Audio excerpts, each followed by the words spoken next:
Hey, what's up? It's Nick Giuliano. We are backstage right now in Boston with G-Eazy. What up? What's going on, man? Man, everything. Excited for the show tonight. Sold out. The whole entire tour sold out, man. It's been incredible. Beautiful in the Damn tour. It's coming to a close. We have Boston tonight. We have New York City in a few days. What's the entire vibe man, of the tour been you're like? making me sad, man. Don't tell me about how it's almost over. The tour has been the best one we've ever done, man. I'm happy. I'm having fun out here. You know what I'm saying? Like, it's been incredible. The fans, the energy, the reception of the new album, everything. I can't ask for more. We've talked to you through a few different tours now. What's differentiated this from the past every tour we tours? try to like approach the production from a new perspective. It's, performing new music. The show evolves and changes and all of that. So, with this one, I just really wanted the new album to come across. Oh, we'll talk about the new music, the Beautiful and Damned album, unbelievable. We've got two big radio smashes off at No Limit and Him and I. So I saw you tweet the other day about hearing about it with #1, Him and I. That must have been great to hear. Nah, it's crazy, man. These are dreams I've had since I was a little baby young Gerald. You know what I mean? A little boy. Like, to see these things happen in real life, just proves that hard work pays off, it does, and I just, I count my blessings, man. I feel very fortunate, very blessed, very lucky, very happy. We've got another one on the way. The next single up off the album is Sober with Charlie Puth, so tell our listeners about this one. Yeah, Charlie's one of the coolest cats, man, one of the most talented people I've ever worked with.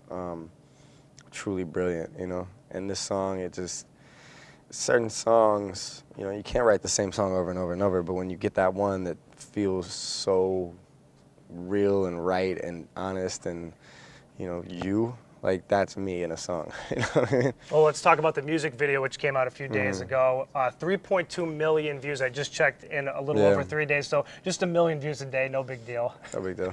So talk about the concept. I remember and the how first it came time about. I had a video with 1 million views, man.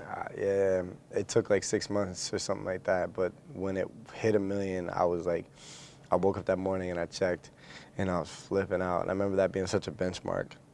Well, it's interesting. One of the other songs I want to ask you about off the album is Easy, and that kind of transitions into this. And you see it in the music video where it goes generational. You kind of talk about, I mean, people see you now, but there was a struggle that went into it, and you hear it in that song. Why did that song, what does that song mean to you?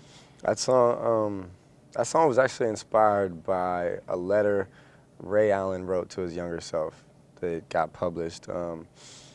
And I just thought, like, the concept of that, we've all had our ups and downs, we've all had doubts, we've all had hardships, you know what I'm saying? Like, whatever on this long journey to get to where we've always wanted to go, or we've always felt like we were destined to go, but at the time, it hadn't happened yet, you know what I mean? And you were dealing with this, that, and the other. So I just thought that would be a cool concept as a song.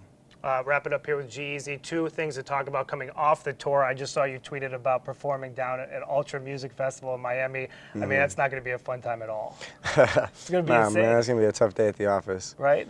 Yeah. So have you done a big festival like that before? Yeah. I've done a lot of festivals. I mean, when you see the videos, just from the crowd perspective, it's insane. So performing there's going to be nuts. Yeah, man. I mean, Ultra's an insane energy, but, any stage I touch, I try to bring that energy too. But another thing I wanted to ask you about is this headlining show that you're doing about anti-gun violence and gun prevention. Why was it important for you to get involved in it? It was a no-brainer. When they asked me to do the show, I was just like, yes, of course. You know what I'm saying?